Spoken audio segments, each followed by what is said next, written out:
Question of Raju Ansari. What is the episode of Raju Ansari? क्या हुआ था एग्जैक्ट, क्या है क्या नहीं? सियासत क्या थी? वो हॉस्पिटल तोड़फोड़ करने की जो धमकी वाली बात थी, आपको पर्सनली धमकाने वाली बात थी, उसमें कितनी सच्चाई है? तोड़फोड़ करने की बात उन्होंने नहीं की थी।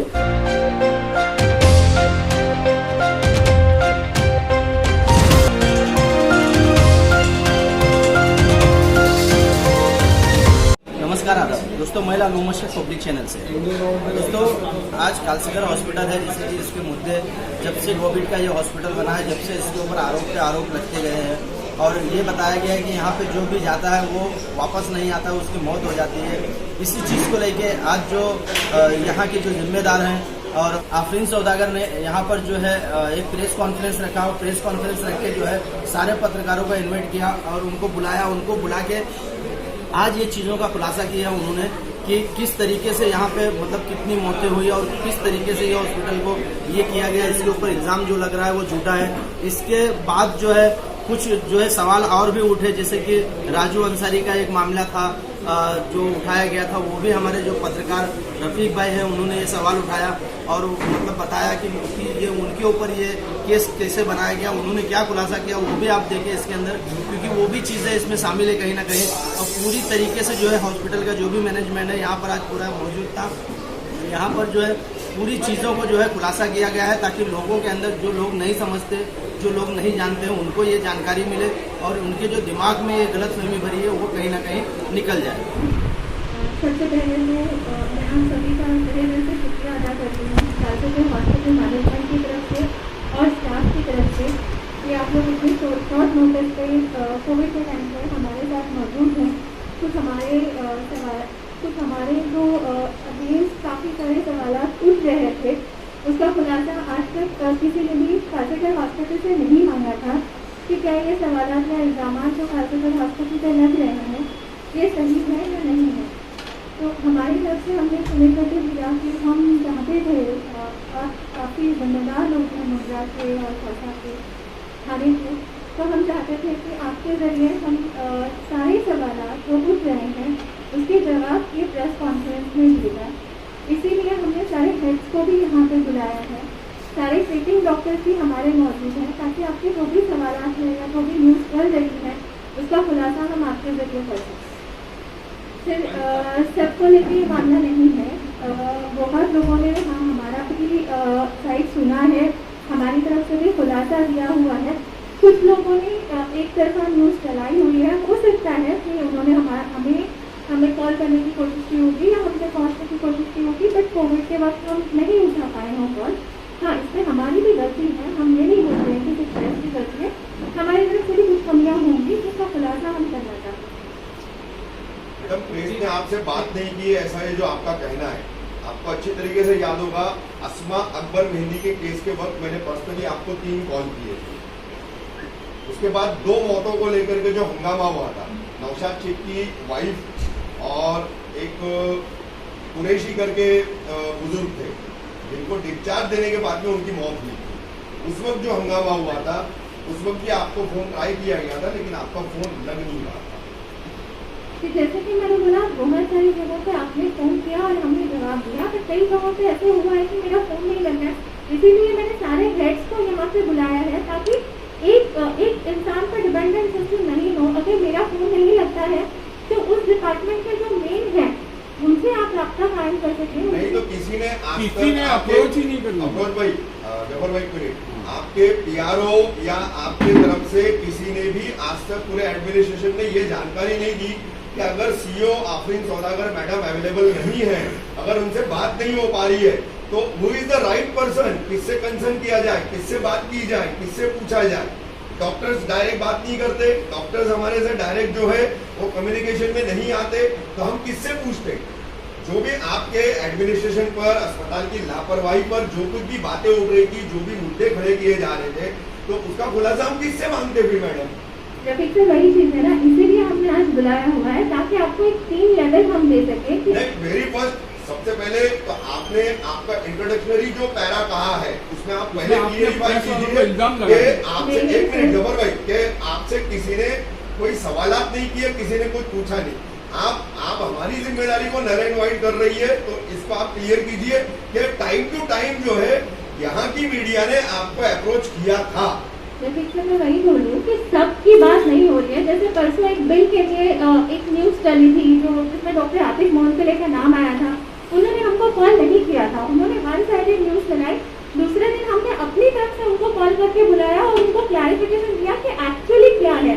तो ये सबके लिए नहीं है, this is for only 10% people. 90% लोग ऑफकोर्स जाहिद भाई है, इस्लामुद्दीन भाई है, आप है, काफ़ी सारे गुंजा समाचार है या पूरी साहब है, ये सब हमसे कांटेक्ट करते हैं। जिनके पास मेरा नंबर है वो बेशक मुझसे कांटेक्ट करते हैं, बट ये उनके लिए है जो नहीं जानते, उनके लिए हमें फ्री में पैदा करना चाहते हैं ताकि मेरा फोन नहीं लगे। 2 महीने के बाद इंशाल्लाह मैं छुट्टी में चली जाऊंगी, तो उस वक्त ऐसा नहीं हो कि मैडम यही नहीं तो किससे पूछा जाए। तो उस सिलसिले में ही अपनी 1-2 लेन रहेगी इंशाल्लाह, जो आपके हर सवाल का जवाब वहाँ पे देने के लिए मौजूद होंगे। जो 2-3 चीज़ें थी, एक तो बिलिंग को लेके इल्ज़ाम लगाए गए थे, दूसरा इंजेक्शन को लेके कुछ बातें हुई थी कि इंजेक्शन दिया जा रहा है और मारा जा रहा है, तीसरा था कि यहाँ पे मौत बहुत ज़्यादा हो रही है और डिस्चार्जेस कम हो रहे हैं। आई थिंक जो ट्रीटमेंट प्रोटोकॉल है इसके बारे में डॉक्टर जितेंद्र मिश्रा सर और डॉक्टर खालिद सर बेहतर बताएंगे, क्योंकि देखिए मैं एडमिनिस्ट्रेट मैनेज करती हूँ, मैं क्लिनिकल पेशेंट को ना मैं खुद एग्जामिन करती हूँ ना उनका इलाज करती हूँ। तो जो क्लिनिकल पार्ट है डॉक्टर जितेंद्र मिश्रा सर और डॉक्टर खालिद सर बहुत अच्छी तरह से बता पाएंगे कि कौन सा ट्रीटमेंट प्रोटोकॉल फॉलो होता है।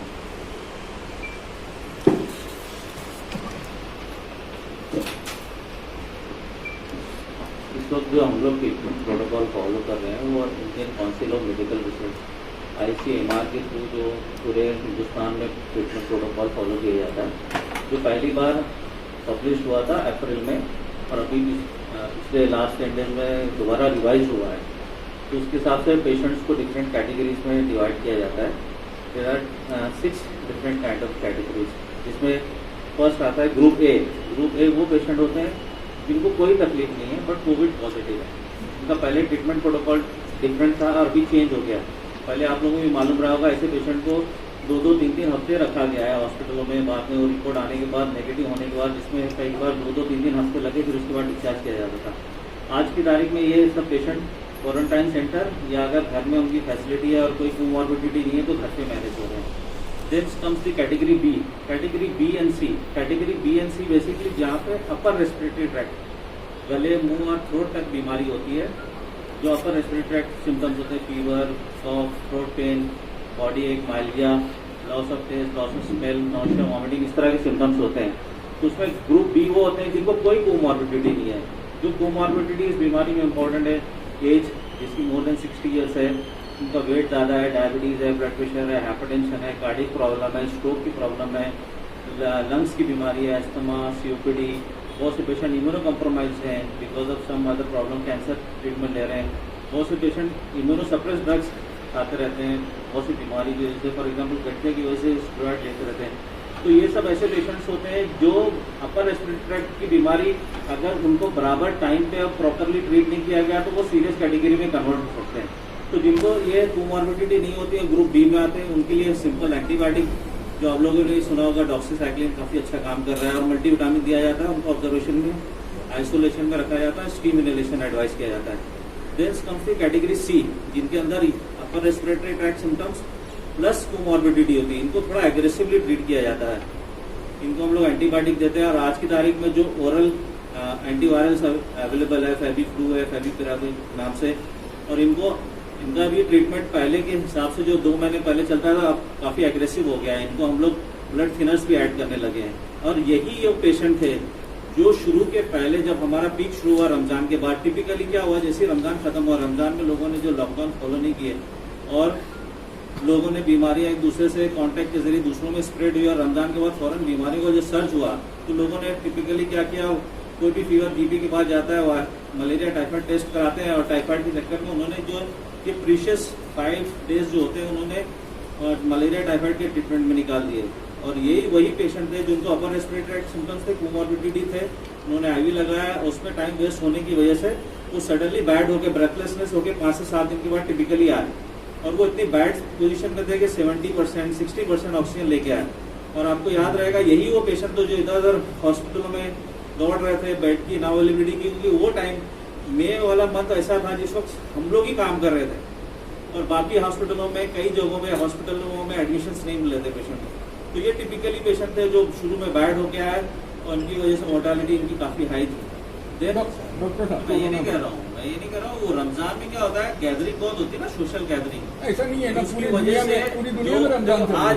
आज भी आप देखिए, आज भी लोग जो है ना, आज भी जहाँ पे पॉपुलेशन ज्यादा है, जहाँ पे ओवर क्राउडिंग है, आज भी यंग पीपल देखो मास्क उनका कहाँ लगा रहता है, नाक और मुंह के ऊपर ना लगते हुए गले में टांगा रहता है, समझे ना। और आप भी देखोगे आर्टिकल्स आ रहे हैं कि childrens and young adult are silent spreader, क्योंकि इनमें बीमारियां एसिम्प्टोमेटिक होती है। तो ये कॉन्टेक्ट के जरिए, एरोसोल्स के जरिए, ड्रॉपलेट्स के जरिए अनहेल्दी लोगों को, जो कोमॉर्बिडिटी वालों को पहुंचाते हैं, और चूंकि इनको सिम्टम्स नहीं है, इनको मालूम भी नहीं पड़ता है। तो इस तरह से बहुत से लोग आप देखोगे बोल रहे हैं हम तो 3 महीने से घर में थे, हमको बीमारी कैसे हो गई। तो ये जो बाहर जो आ रहे जा रहे यंग हेल्दी लोग, ये बाहर से बीमारी लाके एक दूसरे को स्प्रेड कर रहे थे। ठीक है डॉक्टर खालिद साहब, आपकी बात ठीक है।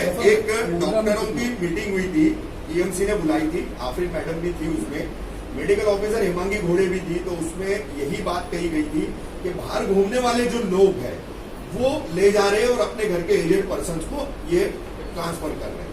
ठीक है, ये ठीक है, लेकिन अभी ये जो फिगर्स की बात है ना, उसको आप क्लियर कर दीजिए। 977 में जो है मुमरा कौसा के कितने पेशेंट थे, बाहर के कितने हैं, 831 जो डिस्चार्ज हुए उसमें भी कैटेगराइजेशन क्या है, और टोटल अपने यहाँ मौतों का आंकड़ा कितना है, उसमें मुमरा कौसा के लोग कितने हैं और बाहर के लोग कितने हैं। इसमें जो 977 है, हमको जो लेटर मिला था टीएमसी की तरफ से, वो 29 अप्रैल के टाइम पे मिला था कि 29 अप्रैल को कालसेकर हॉस्पिटल कोविड हॉस्पिटल घोषित किया गया है। बट आप सब लोगों को याद होगा कि हमारे पास डायलिसिस के काफी पेशेंट थे, 110 पेशेंट थे, जो योजना के अंतर्गत हमारे यहाँ पे फ्री ट्रीटमेंट लेते थे। क्योंकि हमको उनको कहीं और अरेंजमेंट करना था और उस वक्त टीएमसी के पास कोई सब्स्टिट्यूट इमीडिएटली अवेलेबल नहीं था कि उनको कहीं और शिफ्ट करें, इसलिए हमने टीएमसी से 8 दिन का वक्त मांगा था। तो कालसेकर हॉस्पिटल में जो पहला पेशेंट एडमिट हुआ है कोविड पॉजिटिव, वो 5 मई को हुआ है। उस वक्त विजय सिंघल साहब हमारे थाने के कमिश्नर साहब थे। तो कमिश्नर साहब ने बोला था कि जब तक आपकी 50% ऑक्यूपेंसी तक बाकी है, तब तक आप आउट ऑफ टीएमसी एरिया के पेशेंट्स ले सकते हो। Once you will reach the occupancy of 50%, उसके बाद आप टीएमसी के पेशेंट्स नहीं ले सकते हो। तो अगर मैं गलत नहीं हूँ तो 15 या 16 मई तक हमने आउट ऑफ टीएमसी पेशेंट्स लिए थे। उसके बाद जो भी पेशेंट है, तो मैं मुमरा कौसा ऐसे नहीं बोलूंगी, बट मई और जून मैक्सिमम मुमरा कौसा के पेशेंट्स हमारे पास थे। उसके बाद ये डिस्कशन हुआ था कि सस्पेक्टेड पेशेंट्स कोई और हॉस्पिटल ले नहीं रहे हैं, कहीं पे बेड्स अवेलेबल नहीं है, तो हमने 20 बेड्स हमारे डेडिकेट किए थे मुमरा कौसा के लिए। तो जहाँ पे हम लोग 100 पेशेंट्स लिखते थे, वहाँ पे हमने अपनी स्ट्रेंथ बढ़ा के 143 कर दी थी, जिसमें से 43 जो है वो नॉन O2 बेड्स थे और 100 हमारे O2 बेड्स थे। उसमें से हमने 43 का आईसीयू कर दिया था, क्योंकि जैसे सर ने बताया सारे पेशेंट्स क्रिटिकल आ रहे थे विद अ ड्रॉप सैचुरेशन, और उनको शिफ्ट करना पॉसिबल ही नहीं था क्योंकि आसपास कहीं जगह मिल नहीं रही थी उस वक्त। तो अगर आप नंबर बताएं तो आई थिंक 87 से 90% पेशेंट्स जो है वो टीएमसी के हैं। उसमें अगर आप बोलते हैं तो 65 से 70% पेशेंट्स मुमरा कौसा के हैं।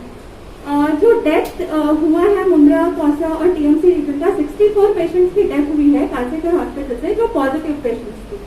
उसके अलावा जो डेथ है वो बाहर के पेशेंट्स हैं, भिवंडी हो गया, भवंडी हो गया, धारावी के पेशेंट्स थे, कुर्ला के पेशेंट थे, ये पेशेंट्स की भी डेथ हुई है कालसेकर हॉस्पिटल में। अगर डेथ रेशो की बात करते हैं तो आज के डेट पे 7.8% का डेथ रेशो कालसेकर हॉस्पिटल का है और recovery ratio is almost 90%। Doctor Khalid साहब, एक सवाल मेरा आपसे ये है, 2 इंजेक्शंस हैं, टोसिलिजुमाब और रेमडेसिविर। ये दोनों इंजेक्शंस जो है ये कोविड के पॉजिटिव पेशेंट्स के लिए कैसे इस्तेमाल किए जाते हैं, और ये इसकी ब्लैक मार्केटिंग अभी फिलहाल बहुत हो रही है।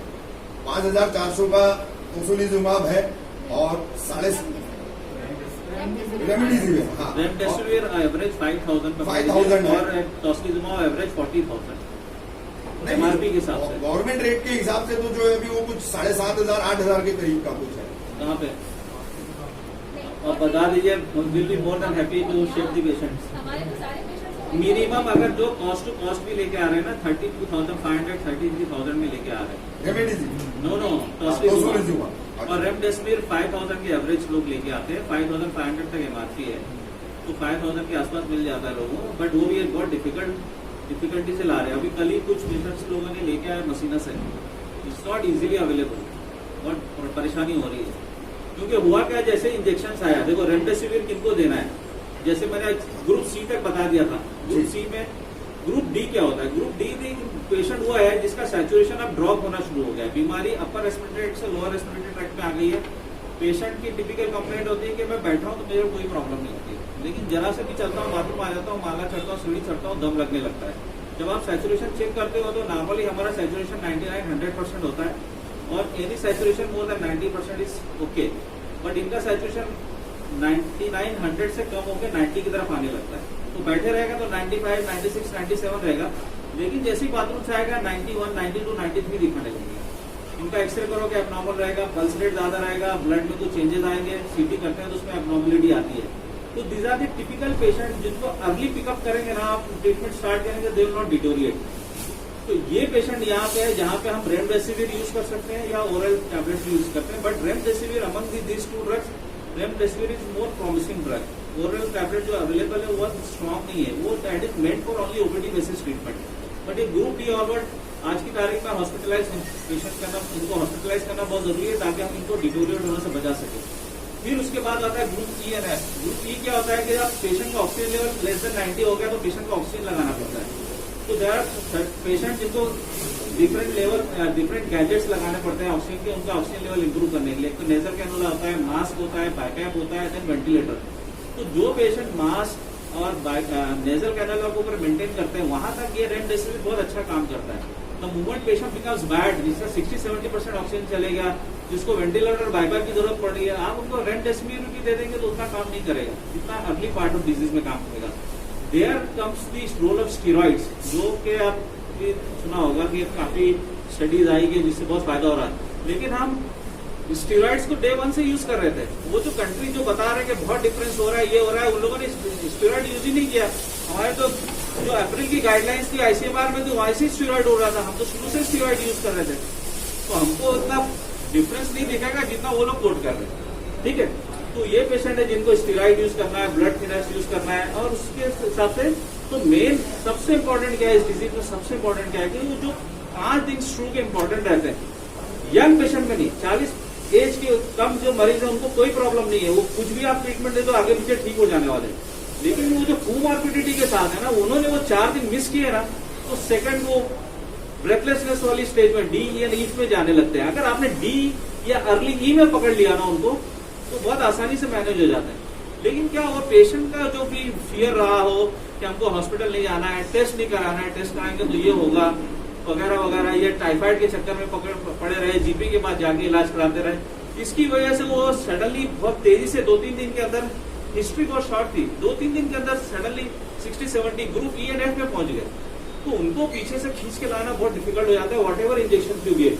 बट ऐसा नहीं है, उसमें भी कुछ पेशेंट होते हैं बहुत अच्छा इंप्रूव करते हैं, टाइमली ट्रीटमेंट मिलता है। तो टॉस्लिजुमाब जो इंजेक्शन है ना, वो दिया जाता है जो साइटोकाइन स्टॉर्म्स में होते हैं, साइटोकाइन स्टॉर्म्स, उसको टिपिकली होता है सेकंड वीक के सेकंड पार्ट में, यानी 10 से 14 दिन के बीच में। तो उसके लिए हमारे पास डिफरेंट पैरामीटर्स रहते हैं, जैसे CRP लेवल होता है वो बहुत बढ़ जाता है, और एक टेस्ट किया जाता है इंटरल्यूकिन 6 लेवल, अगर वो बहुत बड़ा रहता है, normally it is less than 6-7, but it is more than 20, then it becomes an indication. तो वो पेशेंट को राइट टाइम पे मिले तो उससे बहुत फायदा होता है। अब पता चला बड़ा हुआ है, किसी को इंजेक्शन दिया बेचारा नहीं ला पा रहा है, हम लोगों ने अपने फार्मेसी लेवल पे एक दिन में 20-20, 25-25 इंजेक्शन अरेंज किए और इतनी खपत हो जाती थी, जबकि इतना डिफिकल्ट होता है ये सब इंजेक्शन इधर उधर से अरेंज करना, आपको भी आइडिया लगेगा। तो वो सही टाइम पे लगे, सही टाइम पे उसका इंजेक्शन का यूज होता है, फायदा होता है। किसी को 1 लग रहा है, किसी को 2 लग रहा है, और कॉस्ट की वजह से बेचारे कुछ नहीं लगवा पा रहे हैं, तो ऐसा भी है। इसके अलावा एक बहुत इंपॉर्टेंट चीज मैं और जो बताना चाहूंगा कि रोल ऑफ फिजियोथेरेपी। जब रोल ऑफ फिजियोथेरेपी के लिए हम लोगों ने फिजियोथेरेपी डिपार्टमेंट को इन्वॉल्व किया, क्योंकि अगर कोई मरीज इन सब बीमारियों में स्टार्ट से ही फिजियोथेरेपी में इन्वॉल्व हो जाता है।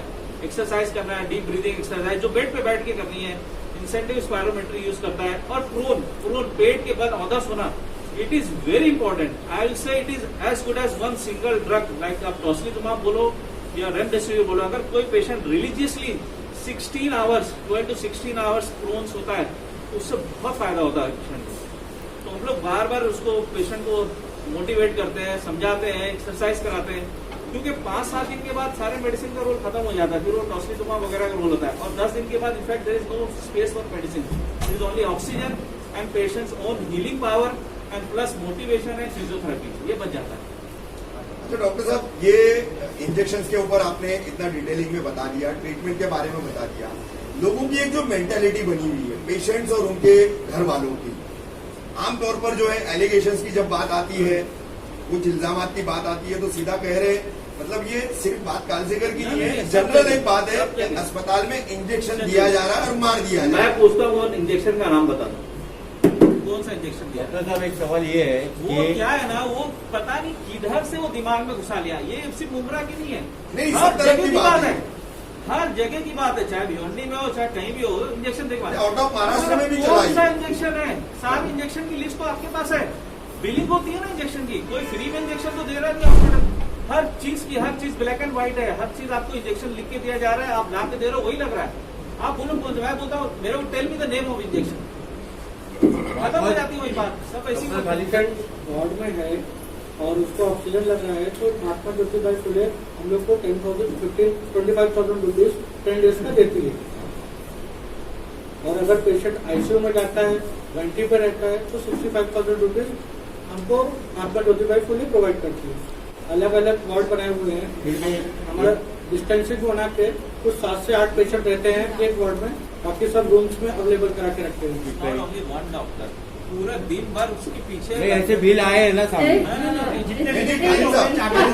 मैम एक मिनट, ये जो सवाल है ना, ये बिल्कुल जायज सवाल है, क्योंकि आपके बहुत सारे ऐसे बिल जो है वो फेसबुक पे लोगों ने पोस्ट किए, सोशल मीडिया पे वो काफी वायरल हुए। 7 पीपी किट लग रहा है और हर पेशेंट को लगा। मैं उसका जवाब देती हूँ। 2 चीजें, पहले तो मैं सर के सवाल का जवाब देना चाहूंगी कि पीपी चार्जेस कितने लगते हैं। देखिए, मेरे पास एक डॉक्टर की बात नहीं होती है, मेरा हाउसकीपिंग से लेके सिक्योरिटी से लेके जो खाना देने जाते हैं, जो कोऑर्डिनेटर्स हैं, जो नर्सिंग स्टाफ है, हर एक को पीपी देना पड़ता है, क्योंकि ऐसा नहीं है कि वो हाउसकीपिंग है तो उसकी जान प्यारी नहीं है या उसकी फैमिली नहीं है, ऐसी बात नहीं है। तो मेरे पास आज इस वक्त 170 स्टाफ काम करता है 3 शिफ्ट में। अगर हमारे पास बाकी जो कोऑर्डिनेटर्स वगैरह हैं, एडमिन स्टाफ मिलाते हैं, तो तकरीबन 200 का काउंट हमारा बनता है स्टाफ का। 200 के हिसाब से अगर हमारे पास 100 पेशेंट एडमिट है, तो हम पर patient per day 2 PPE kit लगाते हैं, क्योंकि उसको अटेंड नर्स भी करती है, उसको अटेंड कंसल्टेंट भी करता है, उसको अटेंड आरएमओ भी करता है, उसको खाना देने भी जाते हैं, उसको वार्ड बॉय भी है, माउशी भी है। ये 3 शिफ्ट में काम करते हैं, तो एक पेशेंट को अटेंड करने वाले कम से कम 9 से 10 लोग रहते हैं अलग अलग कैटेगरी के। तो पर patient 2 PPE per day charge होते हैं। और अगर आप मेरे पीपीई के चार्जेस भी देखेंगे तो हम 1200-1300 पर पीपीई एमआरपी पे हम नहीं लगाते हैं, हम पेशेंट को कॉस्ट टू कॉस्ट चार्ज करते हैं, जितना हम देते हैं उतना ही देते हैं। हम लोग वो बिल्स एफडीए को सबमिट भी करते हैं, तो वहाँ पे हमारा ऑडिट पे होता है हर महीने। सर सोनाक्षी सिन्हा से बड़ी बड़ी पहचान हुई है सर हमारी, हमको किसी की तरफ से नहीं आया, जो भी आया हम खरीदा है और उसके बदले हमने एफडीए को इनवॉइसेस भी सबमिट किए। एफडीए में ऑडिट होता है हमारा हर महीना, ऐसा कोई भी नहीं काम करते, हमारा पूरे टीएमसी का ऑडिट होता है। अच्छा मैडम, राजू अंसारी का एपिसोड क्या था?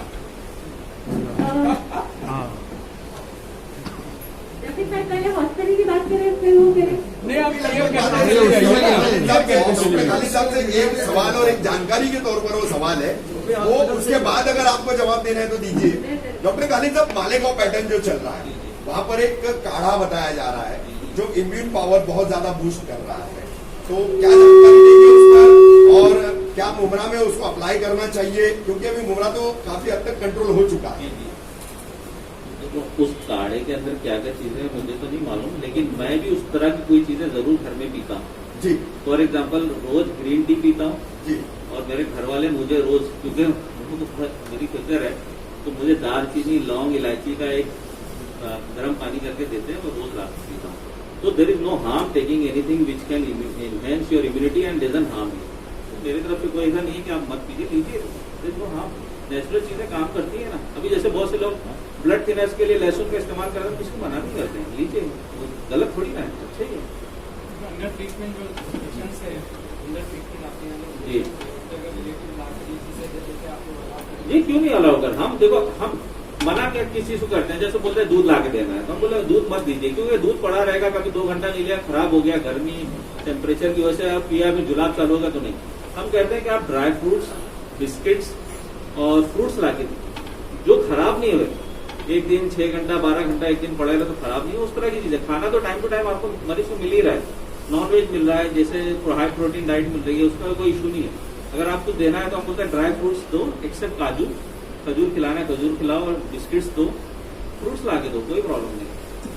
मेरी डॉक्टर्स तो हमारे पास 100 से ज्यादा है. तो जो कोविड में आ रहे थे तो सर है, सर जनरल सर्जन है. तो जैसे सर्जरी का केस होता है तो सर आते हैं. बाकी खालिद सर और जितेंद्र मिश्रा सर हमारे फिजिशियंस हैं. निखिल शिंदे सर हमारे नेफ्रोलॉजिस्ट है. अगर किडनी का प्रॉब्लम होता है तो सर आते हैं. अगर कोई सर्जरी है तो दीक्षिका मैडम आते हैं. कार्डियोलॉजिस्ट अभी अनफॉर्चुनेटली अमित गर्ग सर आए नहीं है, उनका कुछ प्रॉब्लम था. फैज अंसारी सर भी नहीं आए हैं क्योंकि वो कल क्वारंटाइन हो चुके हैं, उनका खुद का सैंपल गया हुआ है. डॉक्टर अजहर चेस्ट फिजिशियन है. तो जहाँ जहाँ जो स्पेशलिटीज है वो सारे डॉक्टर अल्हम्दुलिल्लाह कासिम में आते हैं. गायनिक का भी काम किया है ना. LSTS भी किया पहली हुआ है. बार मुंबई में कोई पॉजिटिव हॉस्पिटल में, कोविड हॉस्पिटल में डिलीवरी अपनी ही हुई थी ना, जब कोई ले नहीं रहा. सर जो चार्जेस हैं, जैसे आपने बोला था ज्योतिबा फुले योजना में नहीं आते हैं. आज मेरे 60% पेशेंट ज्योतिबा फुले योजना में है. अगर वो ज्योतिबा फुले योजना में नहीं आते हैं, प्राइवेट रूम लेते हैं या जनरल वार्ड में आते हैं, तो 4000 रुपीज जो सीएम साहब ने अनाउंस किया हुआ है वो रेट है. उसके अलावा जो चार्जेस लगते हैं वो मेडिसिन, इन्वेस्टिगेशन और पीपी की एज एक्चुअल लगता है. अगर पेशेंट आईसीयू में है तो 7000 रुपीज के चार्जेस है. अगर पेशेंट आईसीयू विद वेंटिलेटर है तो 9500 रुपीज पर डे के चार्जेस होते हैं. ये सीएम साहब के अप्रूव रेट्स है. इसका भी ऑडिट टीएमसी ने दानिश खाने के हॉस्पिटल का किया हुआ है. सर जो सीएम साहब का जीआर है वो है, और आपको चाहिए तो सपोर्टिंग में हम बिल्स दे देंगे आपको. और मेडिक्लेम भी है. मेडिक्लेम के अपने अलग कैपिंग है. मेडिक्लेम का पर डे 5000 रुपीज का चार्जेस होता है. चार्जेस का तो टीएमसी का नोटिफिकेशन ही है ना. तो ये हॉस्पिटल टीएमसी के अंदर ही काम कर रहा है ना, तो वही रेट अप्लीकेबल है. फिर हमको अपडेशन करना पड़ता है. दिन में 15 रिपोर्ट हमारी जाती है. हमारी रिपोर्ट जो जाती है वो टीएमसी जाती है. वहाँ पे अलग अलग ऑफिसर्स बैठे हुए हैं, तो रिपोर्टिंग सिवाय टीएमसी के किसी को नहीं होती है. मैम हेल्थ मिनिस्टर अनाउंस करके बात की स्कीम्स के तहत लोगों को फ्री मेडिसिन और फ्री ट्रीटमेंट होगा, फिर ये हजारों का बिल कैसे फ्री? लाखों का बिल कैसे? सर जो लाखों का बिल है उनका स्टे भी तो देख लीजिए. उनका स्टे भी तो 1-1.25 महीने का स्टे है. अगर एक दिन का बिल मैं कंपेयर नहीं करूंगी, बट अगर किसी भी खाने के हॉस्पिटल में आज ऑडिट कीजिए. हमको आज कल हमको ऑडिटर ने सामने से बुला के पूछा कि आज सबसे कम रेट में आप क्यों काम कर रहे हैं. अभी उसमें भी उनको डाउट आ रहा है कि कालसेकर इतने कम रेट में क्यों काम कर रहा है. तो जो भी हॉस्पिटल है खाने के, उसमें सबसे कम बिलिंग कालसेकर हॉस्पिटल का होता है. जो लाखों का बिल है तो उनका स्टे भी उतना लंबा है. अगर 9000 रुपए से आप बिल करते हैं तो 10 दिन का 90,000 रुपए हो ही जाता है सीएम रेट के हिसाब से. प्लस पेशेंट टोक्लिजुमाब लाता है, 2 टोक्लिजुमाब लाए तो 80,000 रुपए तो वहीं चले गए. तो चीजें भी है ना सर. जो दवाइयाँ वो भी महंगी है. अभी दवाइयाँ तो कालसेकर बनाता नहीं है अनफॉर्चुनेटली. इसके लिए जब भी पेशेंट हमारा डिस्चार्ज होता है तो जो भी योजना में आते हैं हम उनको लेटर बाकायदा देते हैं कि अप्रूवल का लेटर है, इतना अमाउंट आपका अप्रूव हो चुका है. तो वो लेटर ट्रांसपेरेंट है. वो लेटर से ज्यादा पैसा तो नहीं देगी गवर्नमेंट, क्योंकि अप्रूवल लेटर उन्होंने हमको मेल किया रहता है. और ये डिस्चार्ज होने के बाद पेशेंट के रिलेटिव को कॉल भी जाता है कि आपने खरीदी हुई लैंड है. अच्छा. चैरिटेबल ट्रस्ट के अंदर हमने, क्योंकि हमारा अलहम्द है वो चैरिटी और ट्रस्ट है, उसके अंडर कालसेकर चलता है. मैं आप सबसे गुजारिश करूंगी कि एक बार आप चैरिटी कमिश्नर के नॉर्म्स पढ़ लीजिए. चैरिटी कमिश्नर के नॉर्म्स में कहा जाता है कि आपके 10% बेड्स जो हैं उसमें फ्री इलाज होना चाहिए.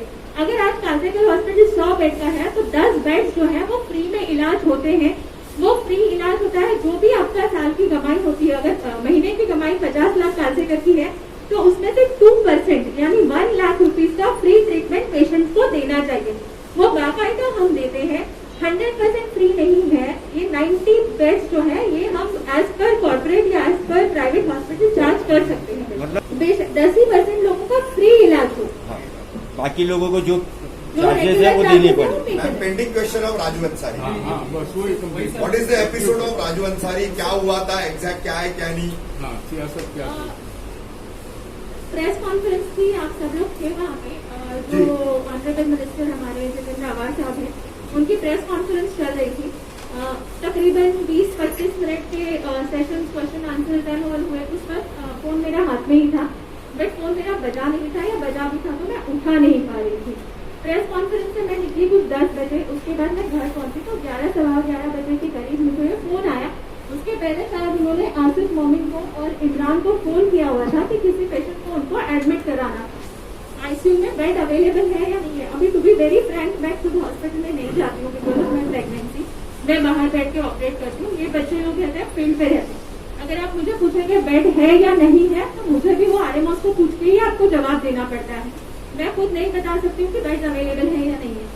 तो पहला सवाल था कि एक पेशेंट एडमिट करना है, मैंने बोला ठीक है मैं आपको पूछ के बताती हूँ। फिर उनका ऐसा था कि मैडम आपका जो है एक पार्टी को लेके ज्यादा फेवरिज्म चल रहा है, जबकि सब लोग जानते हैं कि मैं अवार्ड साहब से या शमीम साहब से या जो भी है, कोविड के पहले हम लोग ज्यादा ताल्लुकात में नहीं थे, क्योंकि मुमरा हमारा एक ही हॉस्पिटल है जो कोविड हॉस्पिटल किया गया था।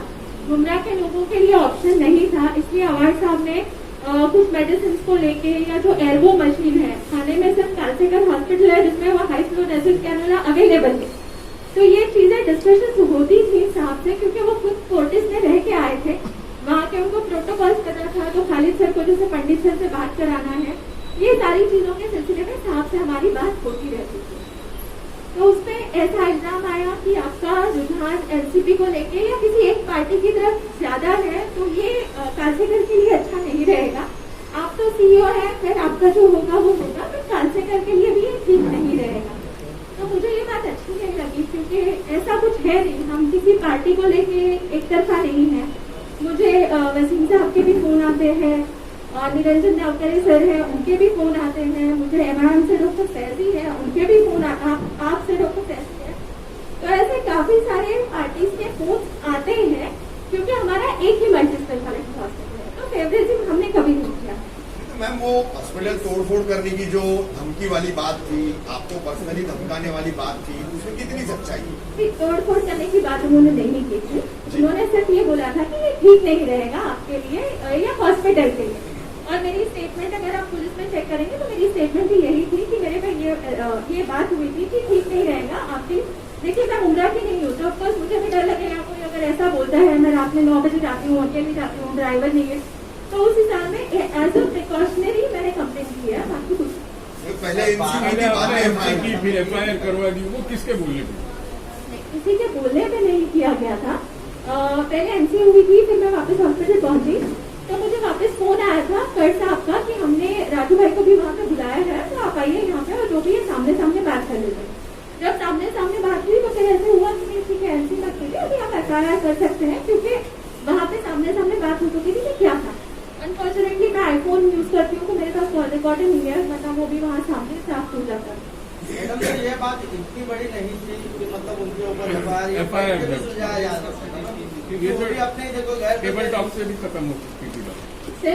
बात एक बात की होती तो हो जाता था, बट ऐसा हम लोगों को बार बार हो रहा था। हमारे यहाँ पे आके काफी लोग बिलिंग पे कल का मसला है, कल आके भी 100-150 लोग जमा थे, लेकिन ऐसा कुछ वारदात हुई जमा होना करना। राजू अंसारी को हम जानते हैं, आपको भी हम जानते हैं, लेकिन मेरा बोलने का मतलब यह है कि ये बात जो है कहीं ना कहीं बैठा के भी सुलझा जा सकती थी। पुलिस स्टेशन में एफआईआर वो भी दूसरे दिन, ये करने का मतलब क्या था? दूसरे दिन इसलिए क्योंकि रात में 11:30 की बात थी, अब 11:30 बजे तो मैं पुलिस स्टेशन नहीं जा सकती थी, तो नेक्स्ट डे मॉर्निंग जब मैं 10 बजे तो मैं पुलिस स्टेशन कर गई। दूसरा ऐसा है इंटरफेरेंस हर लोगों का बहुत ज्यादा हो रहा था। परसों की भी बात है, एक बीजेपी के मिस्टर बिलाल, उन्होंने आके काउंटर वाले से मेरी बिलिंग की लड़की से पैसे छीन लिए। तो ये चीजें हम लोग हद से ज्यादा बर्दाश्त नहीं कर सकते। कोविड में है सर, हम भी हमारी फैमिली छोड़ के यहाँ आ रहे हैं, तो हमारे भी है। पैसे छीन लिए, तो ये चीज आपने पुलिस स्टेशन में बिल्कुल किया सर, हाँ बिल्कुल, एसीपी तक गया है सर लेटर। एफआईआर क्यों नहीं भेजा? सर कल का हादसा है ना, 5 होगा, ये तो बड़ी बात थी, बिल्कुल होगा सर। आज वो भी एफआईआर होगी, आज एसीपी घोसालकर साहब को लेटर भी भेजा हुआ है हमने, एसीपी घोसालकर साहब से सर जहाँ जहाँ स्टाफ की सिक्योरिटी का सवाल आएगा वहाँ बेशक मैं पुलिस स्टेशन तक जाऊँ। नहीं, वो मैम, तो एक पैसे आखिरी बात, जो हादसे हुए लोगों की मौतों के वक्त, उस वक्त जो उनके घर वालों का, उनके रिश्तेदारों का आउटरीच था, तो उस वक्त हमने देखा कि आपके पास है ना कुछ ऐसे चेहरे यहाँ पर as a bouncer, as a security के नाम पर खड़े किए गए थे, जिनको बात करने की भी तमीज नहीं, जो उन लोगों के दुख को समझ नहीं पा रहे थे। ठीक है, मेडिकली क्या रीजन है, क्या उनको गलतफहमी है, वो एक अलग मुद्दा है, लेकिन कम से कम उनसे बात तो ठीक से की जाए। तो ऐसे लोगों को आपने एज ए सिक्योरिटी क्यों प्रोवाइड किया? हमने चेंज किया हुआ है, काफी सारे नए नए चेहरे अभी आपको दिखे, जहाँ पे हमको लगा कि हमारी कमियां हैं वहाँ पे हमने इम्प्रूवमेंट किया। बट इसका मतलब ये नहीं होता कि कोई भी आएगा और हमारे नहीं, एब्सोल्युटली राइट। आप अपनी जगह